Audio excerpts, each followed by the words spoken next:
Amanya gange nze Mukontene Ronald nga nkola ne firm gye bayita Trust Law Advocates. Yefe wa representative of Mr. Honorable Singh Chaudhry mu musango yakolera application ye yo converting ettaka okuva mu customary okudda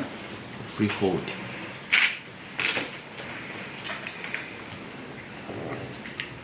So beyakola application yeno ejukola mu 2017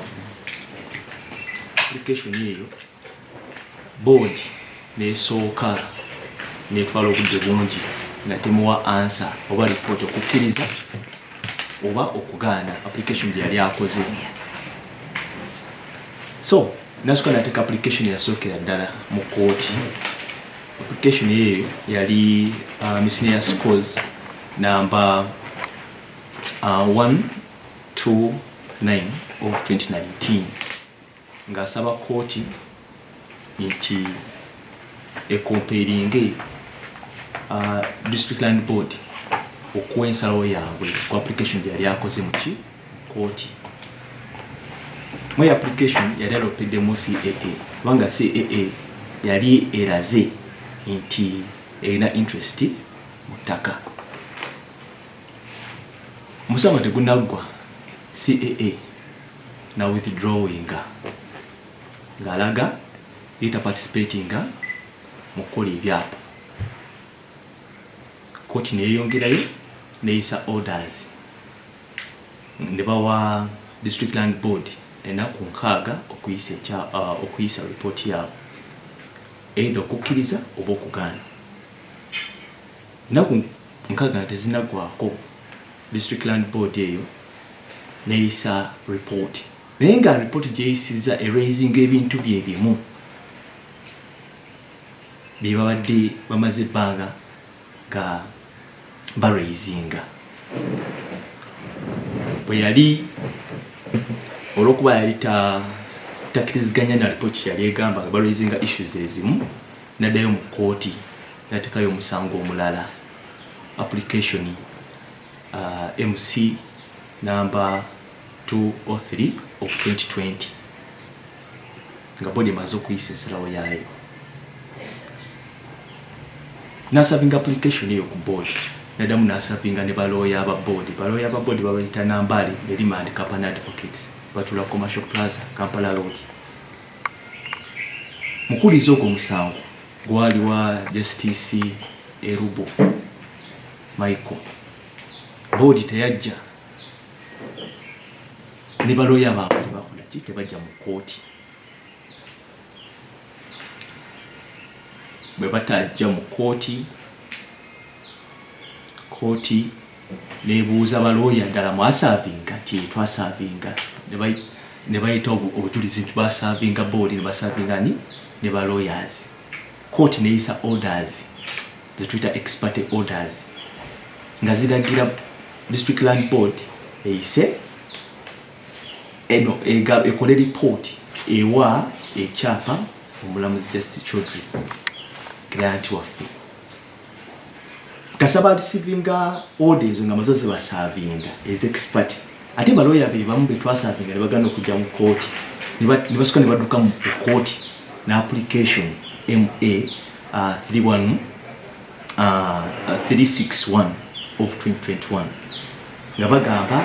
tebafuna kuulizibwa beetaaga okuulizibwa era orders basaba baki basazeemu. Kati ate obuzibu bakola omuntu gwe bakozesa okwapplying okusetting aside those orders bakozesa Wakiso district of government bali bakoze ensobi ne bakkiriziganya application ne basuka ne bagijjayo bwe bagijjayo bajjo ne cost ne badde muteekayo omusango omulala era okuwakanya orders za court nti baaziyisa tebabawadde kuulizibwa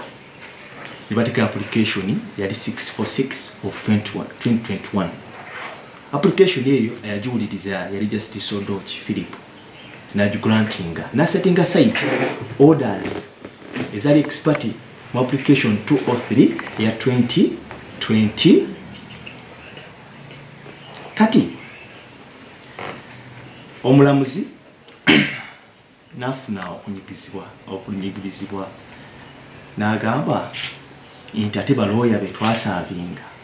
ne bodi twasavinga balinga bakola ki abakonaivinga application eringa etambula eya 203 okunyigirizibwa okwo n'agamba let me go personal na proceeding Human Rights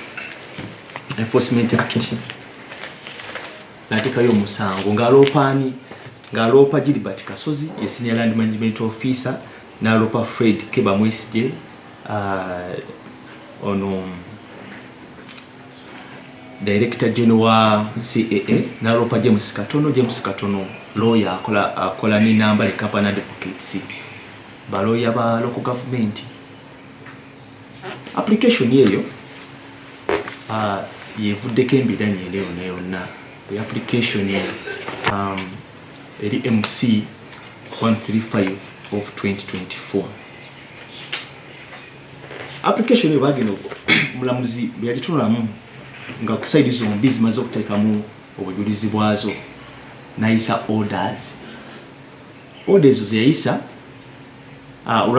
lwadde district land court bagiroopa naye koti yagamba nti Ebye Ttaka ono byonna byabadde communicating okugaana reports zonna akolera land board kanagamba omuwaweewiri owokubiri n'owokusatu n'owokuna bagiddwako omusango ne gusigala ku bantu babiri ne gusigala ku board ne gusigala ku Ebye Ttaka Senior Land Management Officer. Ezo orders naziragira board munaku 21 ewandika report edirecting register of titles ayise ekyapa era nibajegera n'okusasula sente milioni 2 mu damages imperative damages milioni 10 ne cost granted mpaka kati bwetwagezaako tumaze taking steps tuba serving ne orders ne ruling ya court board tenayanukula oba eyisa order directing register of titles okuyisa ekyapa twanakolawo kintu kyonna naye we were contacting managing partner wange nangamba daily monitor olumukyala kwa daily monitor Mr. Matia Kasaija Mr. Matia Ranga Bwandika nti bakoze press conference nga bagamba nti kooti yawadde orders eziri absurd okuwa omulamuzi Swamp ya Namiro Entebbe naye ekyo si kituufu lwaki application zino eno oba emisango embiranye wakati wa Justice Chaudhry ne board zimaze ebbanga lya myaka 9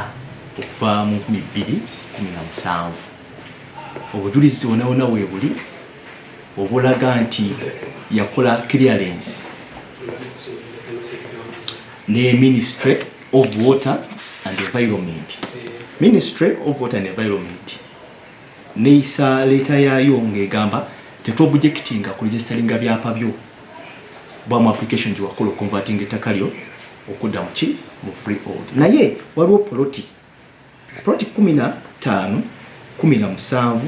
23 25 na 27 zina obutundutundu obuyingira Swamp eya Namiro era negamba nti enreta gyetukuwadde eraga gyetuwakanya ku registeringa byapa byo kwakakirizo kakamu nti bwe muddamu bwaba nti banayisa kyapa ekyo batemeko obuntu obwo bwokka obuyingira mu Swamp oba mu ntobazi So embiranye eri awo keryo teriri mu lutobazi kubanga ploti nyingiko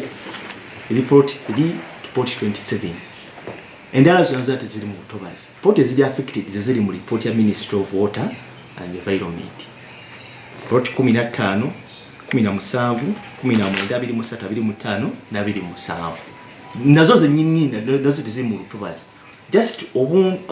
party yazo ekukunikiriza nekola ki neyingira mu lutobazi. Tulina issues nyingi especially CAA nayo yagezaako okulaga nti bali interested mu ttaka wadde omusango gwasooka ba withdrawing nga balaga te participating mu producing ebyapa naye ate district senior land management officer Mr. Castles ate yasigala abawandiikira olumuna walikano bali n'abagamba twafunye order nga mu withdrawing okuva mu musango twetaga mutunnyonnyole kani weebuuza order yakoto challenging otya nekyala kizibu nnyo omuntu wota challenginga kufuna ttaka naye nga alina mu interest togenda kisuubira nti ajja kukkiriza bukkiriza ki registering naye kirungi mu order yafulumye mu MC 135 of 2024 koti yawadde ensalo negamba CAA bw'oba osuubira olina interest bw'oba osuubira development zigenda kukozinga security threats ingira mu nteeseganya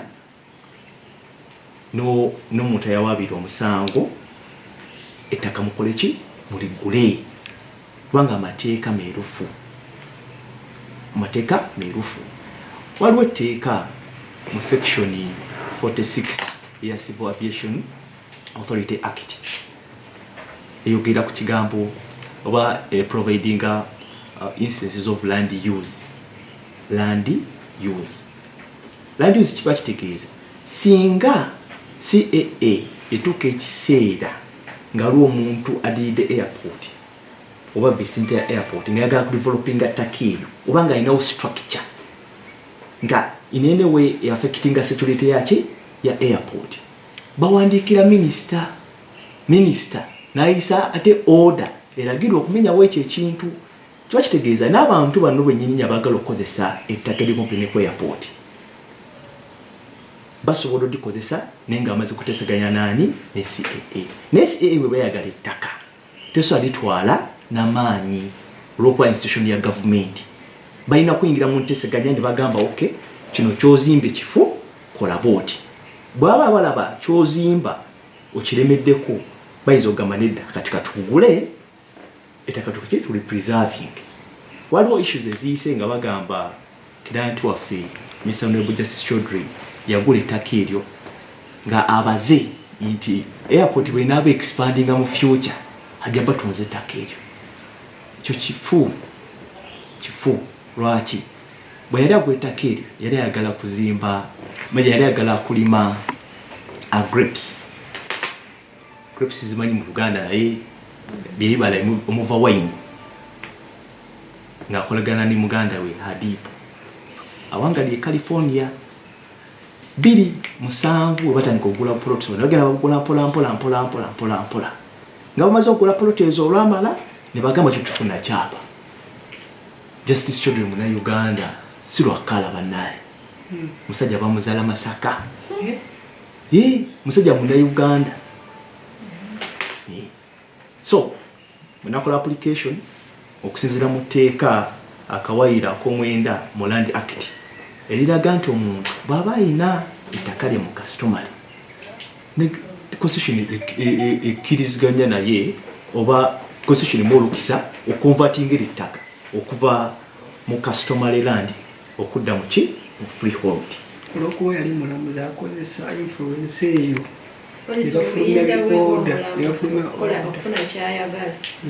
bafulumya order ezitatuukirira ekyo okugamba nti retired judge akozesa influence ng'omulamuzi nze kunze ngamba kifu kubanga guno omusango si gwasoose okwera nagwo mu kooti era ayina emisango gyaluuzize nga ye kati kitwebuuza lwaki allegation eyo nti akozesa influence ejja mu ttaka ayina emisango yalopa banne gesasobola kwogerako kati netuluziika emisango era alina n'apiiruzi ziringa nga 3 naye nga aloopa ne bamuwangula n'akozesa channels entuufu n'akola ki n'apiiringa. So ekyogamba nti omulamuzi akozesa position ye okuinfluencinga ofuna bino ebyapa kunze ngamba kifu out of the wetland mwagezaako ne muwandiikira abekikwatako nti batemeko etali lya wetland oba mwagezaako nga bera kusubidde eno report ya Ministry of Water and Environment ejjawo kiri kye bali bagamba nti poloti ezimu tezali surveyed n'ebirala naye kati ogamba nti ettaka lyonna naligwa mu wetland kifu. Poloti ezimu ziriraanye wetland nti paati ezimu ziyingira mu wetland naye si nnyo. Ettaka eryo ddene acres 3 nyinza okugamba estimate ziringa nga acres oba 6 eziyinza okukola ki eziyingira mu wetland naye report gye bamuwa bagamba ne oba developinga we restricting okuyingira ki wetland kubanga kibi ate naye akimanyinga munnamateeka. Ekyo twakinyonyola Wakiso District Land Board era baagamba okuwuliriza bo basigala ku kimu tetukuwa kyabo. Then Wakiso badde manyi erina obuvunaanyizibwa okufuna ne report negamba kati mulamuzi oba Mr. Chaudhry damu oli surveying plot zino ziri mu red oba mu green ze baaganye teziyingira mu kyapa batemako bupaatyo bwekiko kyenuko ne tufuna nga report zonna ezijja bo baganda kuganya ku granting ettaka. Bagezako ku advising client wo ku ekyo twaba advise nekirala lwakwati bali kusobola okujja ne bagamba ate nema plot assessment kwe zeeraga siza surveying oba siza demarcate nti kifo report baji muyina ko assessment report ya assessment report tujina report ebintu ebiwerako ye ebintu ebiwerako ekisooka nga bwe nabagambye wadde Wakiso muno musango yayita lopeddwa Wakiso District Land Board wadde yayita lopeddwa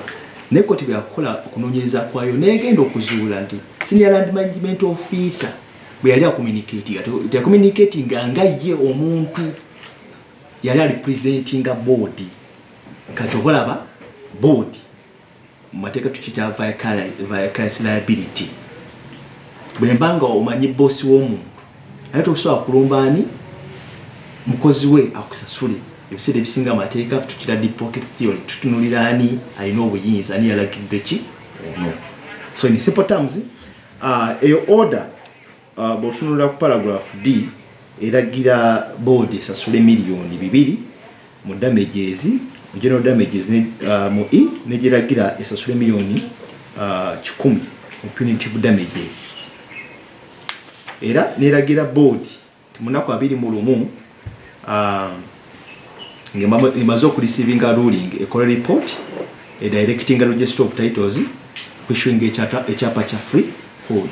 Kati mu mateeka singa court eyisawo ensalawo yaayo nga erina sente zewadde tuzita decretal sums ezo sente zisasulibwa naye omuntu ayagala okuchallenginga sente ezo baba alaba nga order za court ziyayisa si nnongolokofu tezimufevalinga kusaidye mateeka weegali osobola application ya review no challenginga order za court oba nowapiiringa board mpaka ne kati tekikolanga ennaku zino za kati judgment bagikola 24 February 2026 ng'erimu akawaayiro akalaga nti munaku 21 yisa report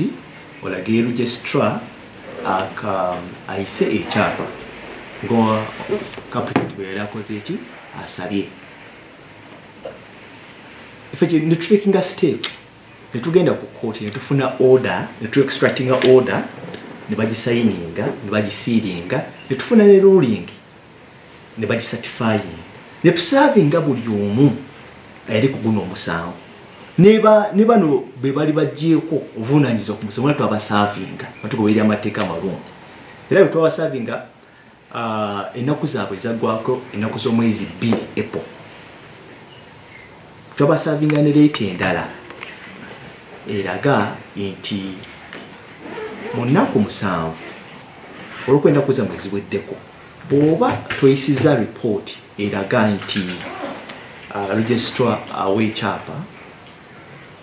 tugenda kudda mu kooti n'application bayita contempt nti kooti ekwadde orders